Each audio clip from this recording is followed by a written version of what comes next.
예술 속 사람과 돈 얘기, 문화연구소 BP의 이정우 에디터 오셨습니다. 안녕하세요. 안녕하세요. 우리 오늘은 어떤 얘기해요? 오늘 준비한 이야기는 세계 최대 미술 축제이자 그리고 미술계 올림픽이라고 불리는 베니스 비엔날레 이야기를 준비해왔습니다. 제60회 베니스 비엔날레가 지난 4월 17일에 수요일 사전 공개를 시작으로 개막했고요. 11월 24일 일요일까지 진행될 예정인데요. 이 비엔날레가 낯선 분들을 위해서 비엔날레가 무엇인지 설명과 역사부터 올해 개최되는 베니스 비엔날레의 특별한 점 그리고 주목할 만한 작가를 정리해왔습니다. 그리고 베니스 비엔날레를 보러 가려면 우리가 9,000km를 가야 하거든요. 그렇죠. 네, 그래서 가서 보기가 힘드니까 지금 베니스 비엔날레에서 전시 중인 작가 두 팀이 국내 전시도 진행 중이어서 오. 어디서 만나볼 수 있는지까지 이야기를 해보려고 준비를 해왔습니다. 비엔날레는 아트페어랑 다른 거예요? 네, 완전히 다른 행사입니다. 아, 잠시 후에 또 비교해서 설명을 드리려고 준비를 해왔는데요. 네. 우선 비엔날레가 어떤 행사인지 좀 설명을 드려볼게요. 비엔날레는 2년에 한 번씩 열리는 국제예술 전시회입니다. 처음 시작된 건 1895년, 무려 129년 전이고요. 당시에 이탈리아 베니스에서 베니스 비엔날레라는 이름으로 시작이 됐고 다양한 국가의 예술을 한자리에서 선보이면서 예술인들의 화합의 장을 만들겠다라는 취지로 기획이 됐습니다. 이 비엔날레에서는 세계 각국의 예술가가 참여해서 작품을 선보이는데요. 이 덕분에 마치 아트페어처럼 다양한 예술 작품을 한자리에서 감상하면서 이 동시대 예술의 트렌드라든지 그 방향이 어디를 향해 있는가까지도 살펴볼 수 있는 행사입니다. 아트페어와 굉장히 비슷하지만 본질적으로는 그 특성이 매우 다른 행사라고 볼 수 있을 것 같은데요. 일단은 뭐 여러 점의 수백 점, 수천 점의 예술 작품을 한자리에서 볼 수 있다는 게 비슷하기는 하지만 아트페어 같은 경우에는 이미 미술 시장에서 검증받은 예술 작품과 작가들의 작품을 판매를 목적으로 선보이는 행사입니다. 그래서 그 작가가 생존해 있든 죽었든 상관없이 작품이 잘 팔리는 거면 다 선보여지는 행사이고요. 네. 그리고 반대로 비엔날레는 지금 가장 동시대적인 예술, 그리고 새로운 예술, 선구적인 예술을 토론하는 장이기 때문에 죽은 작가들은 거의 전시되는 일이 없습니다. 그리고 학구적으로 새로운 예술을 탐구하는 데 목적을 둔 행사이기 때문에 작품 판매도 공식적으로는 진행하지 않아요. 전시 그 자체에 목적을 둡니다. 그렇다 보니까 일반 대중들한테는 이미 좀 알려진 작품이 아니라 생경하고 낯선 작품들 위주로 선보여져서 조금은 난이도가 있게 느껴지기도 하는 행사인데요. 그럼에도 이 동시대 예술가들이 경쟁적으로 신선하고 새로운 예술을 선보이고 또 사회적인 논의를 제시한다는 점 때문에 미술계 종사자들이나 아트 러버들은 또 주목할 수밖에 없는 행사이기도 합니다. 그리고 이 베니스 비엔날레가 1895년에 성공을 한 이후에 전 세계적으로 다양한 비엔날레가 열리기 시작했고요. 이제는 300여 개 이상의 비엔날레가 진짜 열리고 많네요. 네, 있습니다. 우리나라에도 여러 개 비엔날레가 동네별로 하나씩 있죠? 네, 맞습니다. 지역 사회마다 하나씩 있는데 조금씩 각국마다 특징은 다르기는 하지만 공통점은 다국적 예술가들이 참여한다는 거 그리고 가장 선구적인 예술을 선보인다는 것이 공통점입니다. 베니스 비엔날레를 굳이 가져오신 이유가 있을 것 같아요. 네. 여기만의 특장점이 있나요? 베니스 비엔날레 같은 경우에는 이 공식 홈페이지에 들어가면 슬로건이 딱 처음에 마주할 수 있는데요. 어떤 슬로건이냐면 베니스 비엔날레는 한 세기가 넘도록 세계에서 가장 권위 있는 문화기관 중 하나다라는 오, 굉장히 근엄한 자신감. 입니다. 그런데 이 자신감이 또 맞는 말이기도 해요. 반박의 여지가 없습니다. 앞서 짧게 언급했듯이 이 베니스 비엔날레라고 하는 비엔날레는 세계 최초이자 최장수 비엔날레이고요. 규모도 상당히 큽니다. 그리고 베니스 비엔날레만의 특별한 점이 하나 있는데 바로 미술계 올림픽 이라고 불리기도 한다는 거예요. 올림픽이요? 네, 그 이유는 베니스 비엔날레에서 국가별 전시장인 국가관을 운영하기 때문입니다. 나라별로 국가대표급 예술가를 선발해서 이 베니스 비엔날레 국가관에서 전시를 진행해요.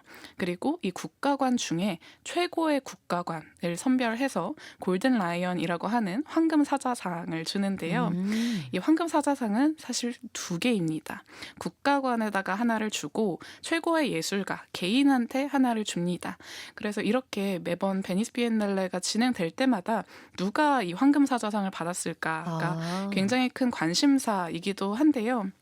이 외에도 뭐 비엔날레에 처음 참여하는 예술가나 신진 작가를 대상으로 하는 은사자상도 있고 뭐 특별 언급상 등 다양한 수상 제도를 갖추고 있어서 나라마다 이제 우리가 최고의 예술가를 선별해서 내보였으니까 어떤 상을 타올 수 있을까 같은 것들이 또 관심사가 되고 있습니다. 올림픽하고 비슷하네요. 국가대표. 네, 맞습니다. 네. 그리고 또 더 비슷한 것이 누구든지 수상자가 될 수 있다라는 것도 비슷합니다. 이 베니스 비엔날레에서는 특별히 수상자 후보자 명단을 공개하지를 않아요. 이 전시에 참여하는 모든 작가가 후보가 되고요. 개막하고 얼마 안 돼서 수상자를 발표합니다. 그래서 이 수상 국가관이나 수상 예술가를 보기 위해서 관객이 몰리게 되면서 자연스럽게 다른 작가 작품들도 감상하게 돼요. 그렇다 보니까 이 베니스 비엔날레에 참여하는 것 자체가 예술가들에게는 상당히 큰 영예라고 여겨지곤 합니다. 올림픽에 준하는 행사다. 네. 올해 황금사자상은 누가 받았어요?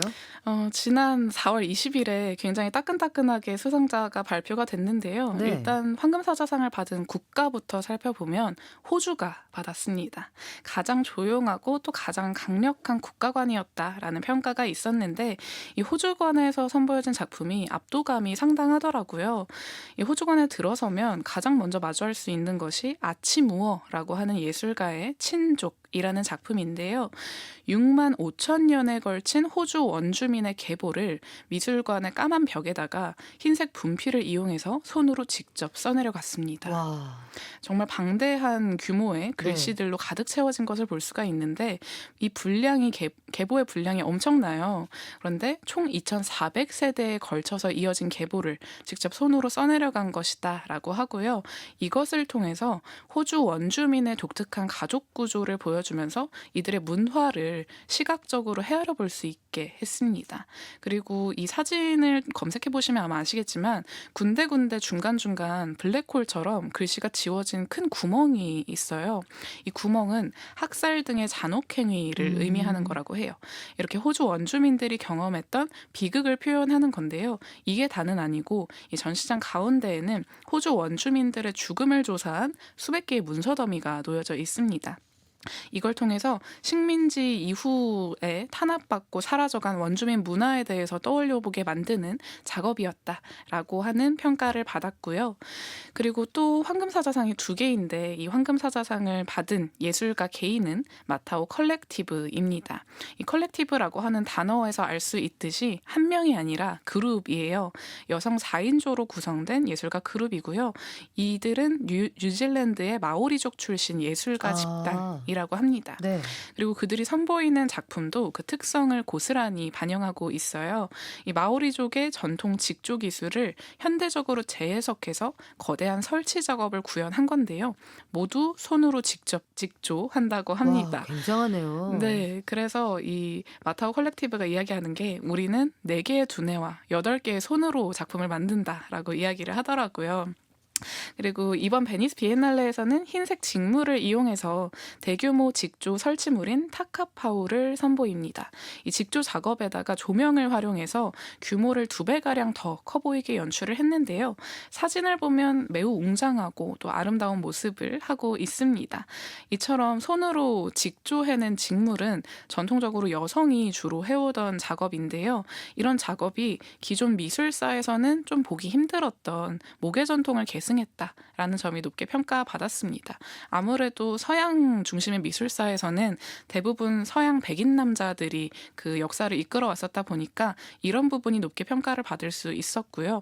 실제 공간을 방문했던 그 전시 관련해서 심사위원들이 네. 이야기한 것이 우주적이고 안식처 같은 마치 자궁 속에 들어온 것 같은 그런 따스한 느낌을 준다라고 평가를 하기도 했습니다.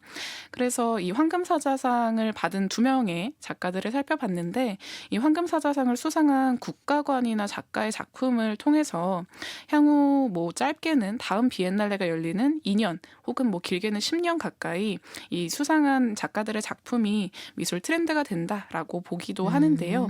지난 2022년에 베니스 비엔날레 황금사자상을 수상했던 작가들의 키워드가 흑인 그리고 여성 작가였습니다. 네. 그리고 그 키워드가 강력하게 시장의 트렌드가 되는 모습까지도 볼 수가 있었는데요. 올해는 원주민의 정체성 그리고 토착 문화를 내세운 작가들이 선정이 되면서 이 키워드도 마찬가지로 좀 강력한 흐름을 만들 수 있지 않을까라고 유추가 되고 있어요. 네, 이게 컬렉티브, 마타오 컬렉티브의 작품을 제가 그 사이에 짧게 검색해서 보니까 이게 글로벌 직녀들이네요, 네, 직녀들. 맞습니다. 작품의 사이즈가 거의 큰 공간을 가득 채울 정도인데 참 독특하고 멋집니다. 근데 2024년 베니스 비엔날레에서 우리가 또 주목할 만한 다른 이야기들이 있다고요?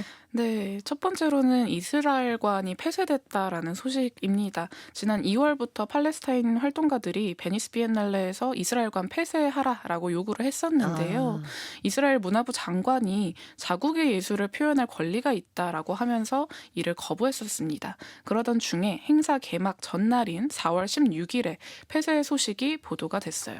이 폐쇄 결정을 내린 건 이스라엘관의 큐레이터와 참여 예정되어 있던 예술가들이었다라고 하는데요.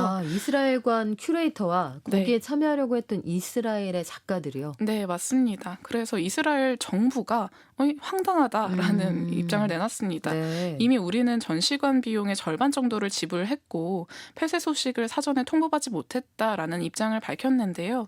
그런데 이후에 더 따로 별도의 의견을 밝히지는 않았고 닫힌 채로 비엔날레가 개막했습니다. 그리고 이런 일은 59회 비엔날레가 진행됐던 2022년에도 있었어요. 러시아관 참여 예술가들이 우크라이나 침공 이후에 철수를 결정한 적이 있었고요.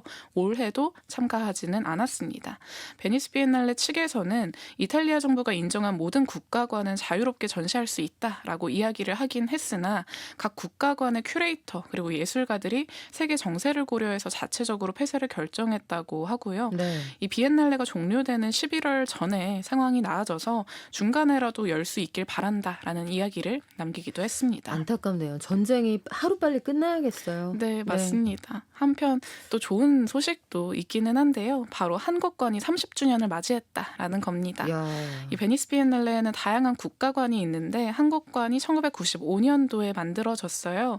당시 베니스 비엔날레가 100주년 기념으로 전시관 딱 하나 추가로 열겠다라고 공모를 했는데 오, 당시 한국을 비롯해서 중국 등 23개 국가가 신청을 했었고요. 23대 1의 경쟁을 뚫고 네. 한국이 그 어려운 일을 해냈군요. 맞습니다. 이렇게 선정될 수 있었던 데는 백남준 작가의 도움이 있었다라고 해요. 1993년에 백남준 작가가 독일관 예술가로 비엔날레에 참석한 적이 있었는데요. 당시 황금사자상을 받았었습니다. 그런데 독일관 작가로 받은 게 조금 마음속에 아쉬움이었다라고 하면서 이후에 한국관 설립을 위해서 많은 노력을 했고 95년에 딱 한국가 오픈하는데 한국이 선정될 수 있게 많은 도움을 줬다라고 해요. 그렇게 한국이 베니스 비엔날레의 26번째 국가관을 설립하게 됐고요. 귀하게 따냈던 기회인 만큼 우리나라에서도 비엔날레가 열릴 때 굉장히 작가 선정에 심혈을 기울이는데 올해는 30주년을 맞아서 더 알차게 준비했다고 해요. 아니, 베니스 비엔날레가 지금 100년 됐다고 하셨잖아요. 100년이 넘은 이 행사에 국가관이 26개밖에 없는 거예요? 네, 맞습니다. 와, 여기 들어가기가 진짜 어렵군요. 맞습니다. 그러면 아주 영예로운 자리를 우리가 한 자리 딱 차지하고 있다는 얘기인데 한국관에서는 어떤 작가가 선발됐습니까? 지금 한국관에서는 구정아 작가의 전시가 펼쳐지고 있습니다. 구정아 작가는 1967년생 여성 작가이고요. 국내보다는 해외에서 더 이름을 많이 알린 작가입니다.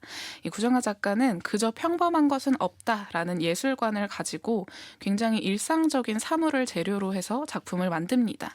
그래서 사용할 수 있는 재료가 매우 다양한데요. 가장 잘 알려진 작업은 냄새 그리고 향을 활용한 작업이에요. 이 구정아 작가가 1990년대 중반부터 향을 주제로 한 작품을 선보여 왔는데요. 이번 베니스 비엔날레에서는 한국의 도시 그리고 고향에 얽힌 향을 담은 오도라마를 선보입니다. 이름이 특이해요. 그렇죠. 이 오도라마에서 오도는 아로마는 향을 의미하고요. 라마는 드라마에서 따온 단어입니다. 그리고 이 코스메틱 브랜드인 논픽션과 협업을 통해서 총 17개의 향을 조향해서 한반도의 초상을 그려냈는데요. 이 향을 조향하는 과정은 작가 개인의 기억에 의존해서 만든 것이 아니라 다양한 인물들의 인터뷰를 통해서 만든 겁니다.